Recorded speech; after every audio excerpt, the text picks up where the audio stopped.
नरेश आरंभ competition class में आपका फिर से स्वागत करता हूं। तो जैसा आपको पता है कि हम लोग पढ़ रहे हैं एसटी यादव। हमारे सवाल हो चुके हैं 154 154 सवाल हो चुके हैं पिछली वीडियोस में, और आज हम 154 से आगे यानी कि 155 से स्टार्ट करेंगे।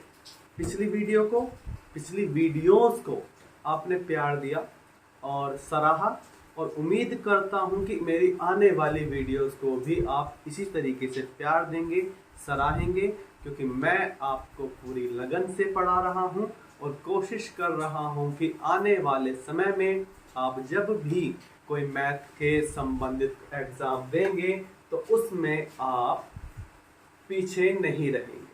समझ में आ रहा है? चलिए, तो बातों में टाइम वेस्ट ना करते हुए चलिए स्टार्ट करते हैं हमारी आज की क्लास, आरंभ कंपटीशन क्लासेस बाय नरेश।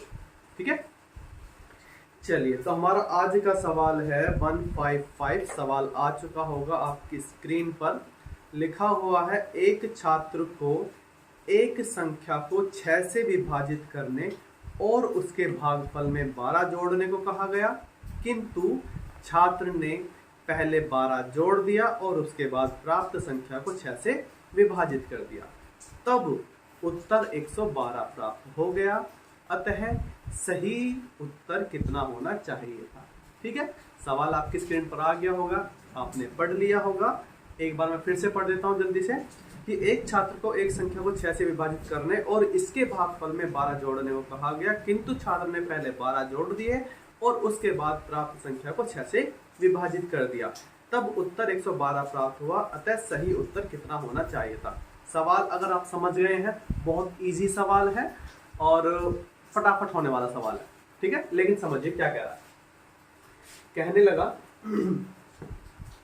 सवाल नंबर है 155। 155 कहने लगा कि एक संख्या को, और संख्या तो यार मुझे पता नहीं है, तो संख्या मैंने x मान ली। ठीक है, संख्या मैंने x मान लिया। उसने कहा कि संख्या को 6 से विभाजित करने, कहा कि पहले संख्या को 6 से विभाजित करो, उसके बाद 12 जोड़ देना था। सही है, उसने कहा कि किसी संख्या को 6 से विभाजित करो, उसके बाद 12 जोड़ दो। करना तो ये था, लेकिन गलती क्या करी इस बेचारे ने? गलती ये करी कि पहले 12 जोड़ दिया, उसके बाद 6 से विभाजित कर दिया। समझ में आ रही है कहानी? उसने कहा कि 6 से भाग करके 12 जोड़ना था, उसने क्या करा, बेचारे ने पहले 12 जोड़ दिया, फिर 6 से भाग ले गया। जब ये वाला घटनाक्रम घटित हो गया तो उत्तर आ गया हमारे पास 112। समझ में आ रहा है? जब ये वाली चीजें हो गई हमारे पास तो उत्तर आ गया हमारे पास 112। आगे कर रहे हैं, x + 12 इज इक्वल टू 6 दूनी 12, 6 एकम 6 और 1 7, 6 एकम 6। 12 उधर चला जाएगा माइनस होने के लिए, आ जाएगा x बराबर 607। यानी कि जो संख्या मैंने मानी थी वो आ गई मेरे पास 607। सही है, ये जो चीज थी ये थी मेरे पास। उसने कहा कि सही उत्तर बताओ। सही उत्तर तब होगा जब हम सही सवाल करेंगे, और सही सवाल क्या है कि पहले संख्या को 6 से भाग देना है, यानी कि 660/6 भाग दे दिया 110, प्लस फिर 12 जोड़ना भी है, यानी कि 122 इसका उत्तर आ जाएगा। समझ में आ गई कहानी? चलिए आगे देख रहे हैं।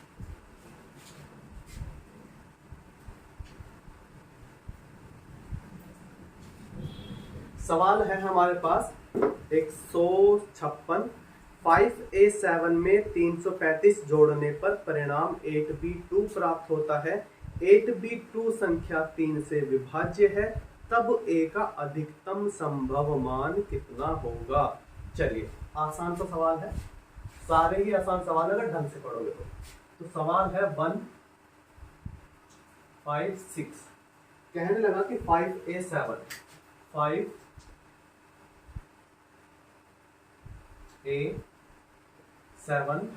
में जोड़ दिया जाता है 335 335, और जोड़ने के बाद एक संख्या निकल के आती है, वो है 8b2।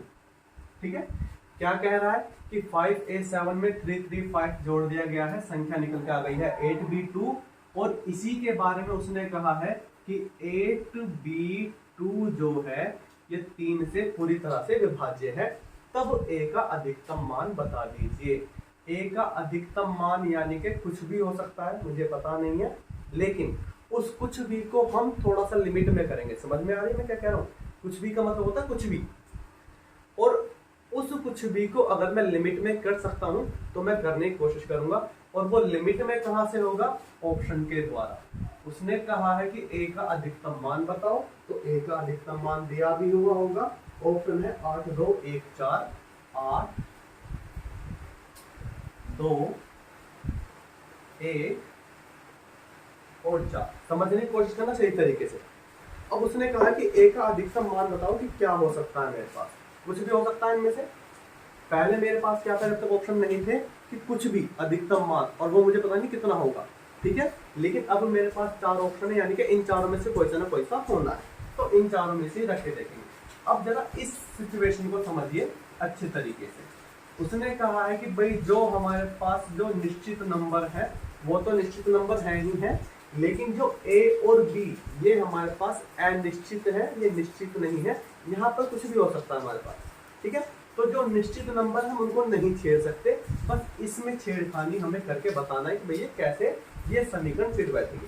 अब एक चीज देखो कि 7 5 12 हासिल 1 लगा होगा, तो यहाँ पर मेरे पास 1 रहा होगा। इतनी बात समझ में आ रही है? उसके बाद 5 3 8, यानी कि यहाँ पर कोई शेषफल नहीं चला होगा इस वाली लाइन से, इस वाली लाइन से। समझ रहे हो? फिर से समझो। 7 5 12 हासिल लगा 1, वो 1 यहाँ पर आ गया। अब वो 1 जो है यहाँ पर A का मान कुछ भी रहा होगा, और ये समीकरण जो भी बनी होगी इसमें कोई भी हासिल नहीं रहा होगा। क्यों कह रहा हूं? क्योंकि जब मैंने देखा 5 और 3 8 है, यानी कोई शेषफल कोई हासिल नहीं है। अगर 5 3 8 यहाँ पर 9 होता तो मैं कहता यहाँ से मेरे पास एक शेषफल जब बन के चला है। अगर यहाँ पर मेरे पास 10 लिखा हुआ था तो मैं कहता यहाँ से 2 हासिल बन के चला हुआ। लेकिन 5 3 8 का 8 है, यानी कोई भी मेरे पास हासिल बन के नहीं चला। इतनी बात समझ में आ रही है? चलिए, सही है ना इतना? अब हम A का मान रखने की कोशिश करेंगे। उसने कहा है बड़ी से बड़ी, तो बड़ी से बड़ी संख्या मेरे पास 8, ठीक है। अब जैसे ही मैं यहाँ पर A की जगह पर 8 रखता हूँ, इस A की जगह पर मैंने 8 रखा है, तो 8 और 1 9, 9 और 3 12। अगर मैं यहाँ पर 2 रखता हूँ तो मेरे पास हासिल 1 बन जाएगा, मुझे यहाँ पर हासिल 1 देना पड़ेगा, लेकिन इसके हिसाब से यहाँ पर हासिल नहीं आएगा 1, तो A बराबर 8 तो मैं नहीं रख सकता। बात खत्म। चलिए, अगर A बराबर 8 नहीं रख सकते तो दूसरी बड़ी संख्या 4 है हमारे पास, 4 रख के देखते हैं कि A बराबर मैंने 4 रख दिया। अब 4 और 1 5 और 3 8, चलिए B बराबर 8 रख के देख लेते हैं यहाँ पर। अब समझ में आ रही कहानी कि मैंने दूसरी बड़ी संख्या रख के देख लिया A बराबर 4। जैसे ही A बराबर 4 रखा, एक हासिल पहले था, 4 और 1 5 और 3 8, यहाँ पर मेरे पास 8 आ गया, कोई हासिल नहीं बन के चला, और 5 और 3 8। यानी कि मैं कह सकता हूं जैसे ही मैंने A बराबर 4 रखा मेरी सारी कंडीशन फुलफिल हो रही है। लेकिन अभी एक कंडीशन और है। उसने कहा है कि ये जो संख्या बनेगी मेरे पास 8B2, 8B2 का मतलब क्या है? 8 8 और 2, क्योंकि अब मेरा B की जगह पर 8 आ गया ना, तो ये जो संख्या है 3 से कटनी चाहिए। अगर ये 3 से कट गई तो A बराबर 4 सही है, और अगर 3 से नहीं कटती है तो फिर मुझे A बराबर 2 रखना पड़ेगा। तब भी यही प्रोसेस अपना के देखूंगा, वरना फिर मैं 1 अपना के देखूंगा। ठीक है, काट के देखते हैं। 3 से 3 सॉरी कट के क्या 8 8 16 और 2 18 3 से कट जाता है, यानी कि ये 3 से कट जाएगी, यानी कि A बराबर मेरे पास 4 आंसर सही है। उम्मीद है समझ में आ गया होगा।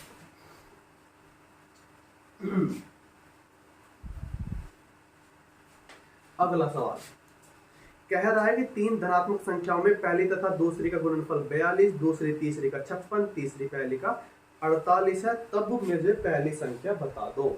अच्छी बात है, सवाल है मेरे पास 157।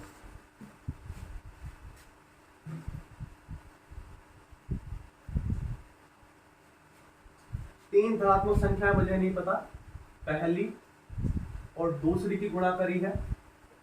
ए बी लेके चलते हैं कि A B की गुणा करी है तो मुझे मिला है 42, बी और सी की गुणा करी है तो मुझे मिला है 56, और सी और ए की गुणा करी है मुझे मिल गया है 48। उसने कहा है तीसरी संख्या बताओ, यानी कि सी बताना है। इतनी बात समझ में आ रही है? चलिए क्या कर सकते हैं, क्या कर सकते हैं? तो चलिए जो कुछ कर सकते हैं करने की कोशिश करेंगे। मैंने क्या किया, तीनों की गुणा कर दी।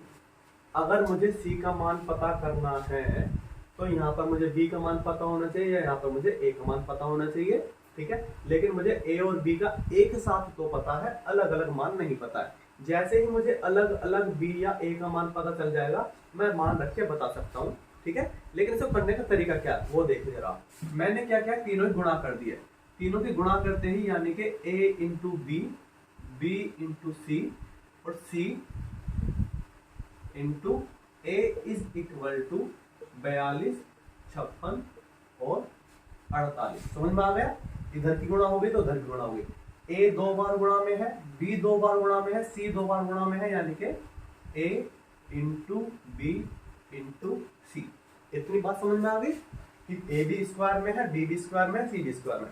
अब एक चीज देखो कि अगर मुझे ए बी सी का मान निकालना है तो मुझे स्क्वायर को हटाना पड़ेगा, और स्क्वायर हटेगा कहां से कि अगर इनके पास स्क्वायर होगा तो उस स्क्वायर से हटेगा। समझ में आ रहा है? ठीक है। तो अब मैं देखता हूं कि क्या यहाँ पर स्क्वायर बन सकता है। इनको मैंने खोल के रख दिया। 7 6 42, 7 8 56 और 8 6 48। समझ में आ रहा है कहानी? ठीक है। तो मैंने क्या किया है कि ए बी सी का स्क्वायर इज इक्वल टू 7 का स्क्वायर है यानी कि 7, 6 का स्क्वायर है यानी कि 6, 8 का स्क्वायर है यानी कि 8। स्क्वायर से स्क्वायर कट गया तो मुझे पता चला कि ए बी सी का मान मेरे पास है 7 गुना 8 गुना 6। इतनी बात पता चली कि ए बी सी का मान पता चला 7 8 6। लेकिन मुझे तो केवल सी का मान चाहिए, तो मुझे ए बी का मान पता करना पड़ेगा या ए बी को यहां से हटाना पड़ेगा।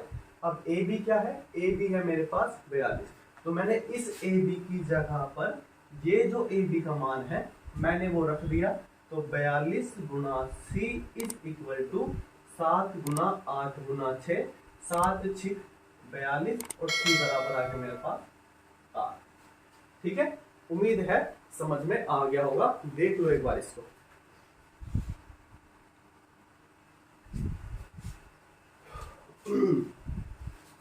चलिए आगे देखते हैं।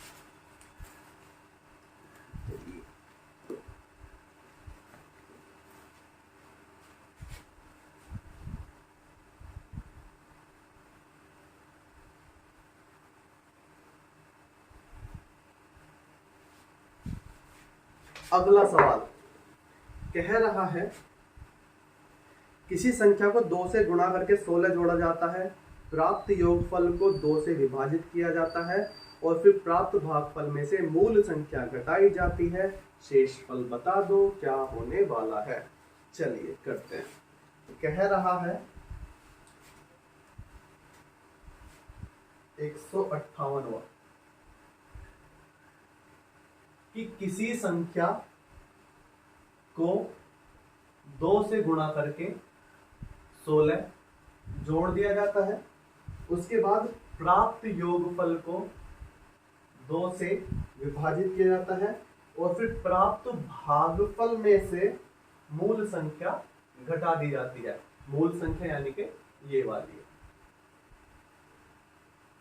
ठीक है, कह रहा है किसी संख्या में 2 से गुणा करने पर प्राप्त गुणनफल में 16 जोड़ने पर प्राप्त योगफल को 2 से भाग दिया जाता है, उसके बाद जो भागफल आया उसमें से मूल संख्या घटा दी जाती है। तो शेषफल बता दो क्या होगा। चलिए करते हैं। तो 2x प्लस 16 माइनस के 2x बटे 2, सही है ना? कि 2x प्लस 16 माइनस के 2x बटे 2 हो गया मेरे पास। 2 इसके पास चला गया, नीचे भी आ गया। नहीं पता चलता ऐसे तो इसके नीचे 1 मान लिया करो। एलसीएम उठा लिया। यहाँ पर मेरे पास ये रहा 2 और 1 का एलसीएम 2 हो गया है। इसकी इसमें गुणा करी ये रहा, इसकी इसमें गुणा करी ये रहा। माइनस से प्लस घट गया मेरे पास 16 बटे 2 भाग दे दिया है हमने 8 8। ठीक है, आगे देख रहे हैं।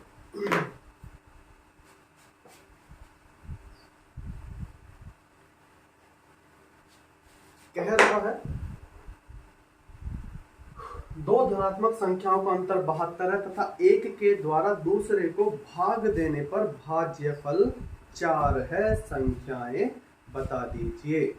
ठीक है, दो संख्याओं का अंतर 72 है, एक के द्वारा दूसरे को भाग देने पर भाज्य, तो हम सवाल कर रहे थे दो धनात्मक संख्याओं का अंतर 72 है तथा एक के द्वारा दूसरे को भाग देने पर भाज्यफल, भाज्यफल पता क्या होता है, भाज्यफल यानी कि भागफल। ठीक है, तीन चीजें होते हैं, भाज्य, भागफल और भाजक। बता चुका हूं, वैसे एक बार फिर से देख लो कि अगर हमारे पास मान लीजिए कि a है और ये b है और ये c है और ये d है मेरे पास। ठीक है, तो ये होता है हमारे पास भाजक, ये होता है भाज्य, ये होता है भागफल और ये होता है शेषफल। ये चार चीजें होते हैं, भाजक, भाज्य, भागफल और शेषफल। क्या कह रहा है कि 72 अंतर है, इसको ऑप्शन के थ्रू करके देखते हैं। वैसे वैसे हो जाना है सही तरीके से भी, लेकिन ऑप्शन के थ्रू करके देखते हैं पहले, उसके बाद फिर वैसे भी देख लेंगे। तो सवाल नंबर है हमारे पास 159। ऑप्शन है 40 112, बी 24 96, सी 32 128 और डी 30 102। उसने कहा कि भैया दोनों का अंतर तो 72 है। ठीक है, और जब मैं एक संख्या को दूसरी संख्या से भाग दे रहा हूं तो मेरे पास 4 भाज्यफल यानी कि भागफल निकल के आ रहा है। तो पहले वही देख लेते हैं कि अंतर 72 आ रहा है कि नहीं आ रहा। 2 का 2 आ गया यहाँ पर मेरे पास। अगर अंतर करने की कोशिश कर रहे हैं, 11 में 4 गए 7, यानी कि सही बन के चल रहा है। 6 में से 4 गए 2, 9 में से 2 गए 7, ये भी सही बन के चल रहा है। 8 में से 2 गए 6, ये तो खत्म ही हो गया मेरे पास। 2 का 2 आ गया मेरे पास और 10 में से 3 गए 7, यानी कि ये भी अभी मेरे पास बन के चल रहा है। इस एक लाइन ने मुझको एक ऑप्शन खत्म करा दिया कि ये तो नहीं है कम से कम। अब दूसरा लाइन क्या कह रहा है कि जब मैं एक को दूसरी से भाग दे रहा हूं तो 4 मेरे पास भागफल आ रहा है। ठीक है, 30 से इसको भाग देंगे 4 तो भागफल नहीं आ सकता, हटाओ इसको। 40 से इसको भाग देंगे 4 तो भागफल, क्योंकि 40 चौका होता है 160, ये लिखा हुआ 112, तो ये भी खत्म हो गया। बचा मेरे पास 24 चौका 96। समझ में आ गई कहानी। चलिए अगला सब इसी को वैसे देख लेते हैं। चलो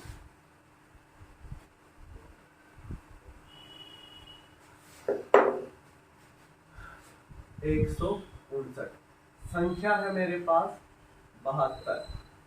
ठीक है, इसको 2 भागों में बांट दिया गया है, एक है x, एक है 72 माइनस के x। एक मिनट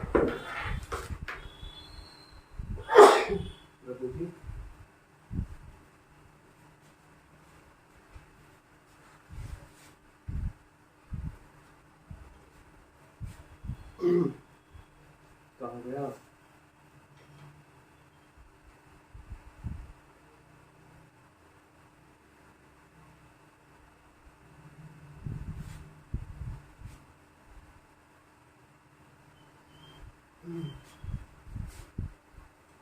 ठीक है, उसने कहा कि दो संख्याओं का अंतर हमारे पास 72 है। मैंने मान ली है संख्याएं x माइनस वाई 72 है। उसने कहा कि एक से दूसरी को भाग दे दो, 4 आने वाला है मेरे पास। ठीक है, समझ में आ रही कहानी कि एक से दूसरी को भाग दे दो, 4 आने वाला है मेरे पास। तो मैंने क्या करा है कि x बराबर हो गया है मेरे पास 4y। जैसे ही x बराबर 4y आया, मैंने यहाँ पर रख दिया कि 4y माइनस के y बराबर 72, तो 3y बराबर 72, 3 दूनी 6, 3 चौक 12, y बराबर मेरे पास आ गया 24।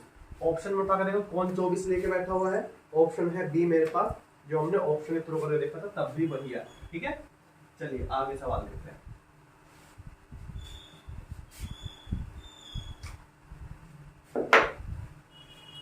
एक 160 यदि किसी संख्या को 2 गुना करके उसमें 20 जोड़कर वही उत्तर प्राप्त करते हैं जो उस संख्या को 8 से गुणा करके गुणनफल में से 4 घटाकर प्राप्त करते हैं। समझो और करो। किसी संख्या को 2 गुना करके, सवाल नंबर है 160, संख्या है x, किसी संख्या को 2 गुना करके उसमें 20 जोड़कर वही प्राप्त करते हैं जो उस संख्या को 8 से गुणा करके, जो उस संख्या को 8 से गुणा करके गुणनफल में से 4 घटाने पर। समझ में आ रही कहानी? क्या कह रहा है? कह रहा है कि किसी संख्या को 2 से गुणा करके और उसमें अगर 20 जोड़ दिया जाए तो वही संख्या मिलेगी जब उस संख्या में 8 से गुणा कर दूं और 4 घटा दूं। यानी कि वो ही संख्या मेरे पास बराबर हो गई है। इस 2 को मैं इधर लेकर आ गया हूं तो 8 में से 2 गए 6x, इस 4 को मैं इधर लेकर आ गया हूं 20 और 4 24, तो x बराबर मेरे पास आ गया है 4। उसने यही पूछा। आगे देख रहे हैं 161वां, कह रहा है कि एक संख्या को 5 से गुणा करके गुणनफल के साथ 25 जोड़ा जाता है। उसके बाद योगफल को 5 से भाग दिया जाता है एवं भागफल में से मूल संख्या को घटा दिया जाता है। फिर से अभी किया था ये वाला सवाल इस तरह का कि किसी संख्या को 5 से भाग दिया जाता है, 161, और संख्या है हमारे पास x। किसी संख्या को 5 से गुणा किया तो 5x हो गया। उसके बाद गुणनफल में 25 जोड़ दो, उसके बाद गुणनफल में 25 जोड़ दिया, योगफल को 5 से भाग दे दिया, योगफल को 5 से भाग दे दिया और भागफल में से मूल संख्या को घटा दिया। ठीक है, अब शेषफल बता दो। 5x प्लस 25 माइनस के 5x बटे 5 माइनस प्लस खत्म, 5 पंजे 25, 5 इसका आंसर आ गया। आगे देख रहे हैं सवाल 162वां, कह रहा है संख्याओं की एक श्रृंखला में अगली संख्या अपनी पूर्ववर्ती संख्या की 3 गुनी तथा 1 घटाओ है। ठीक है, 3 गुनी घटाओ 1 है। यदि श्रृंखला की प्रथम 2 संख्याएं 2 और 5 हैं तो चौथी संख्या बताओ क्या है। सवाल को हो सकता है पढ़ के समझ में ना आया हो, इसको अब जरा मैं वैसे बता देता हूं कि सवाल लिखा हुआ है 162, कह रहा है कि टोटल 4 संख्याएं हैं 1, 2, 3 और 4।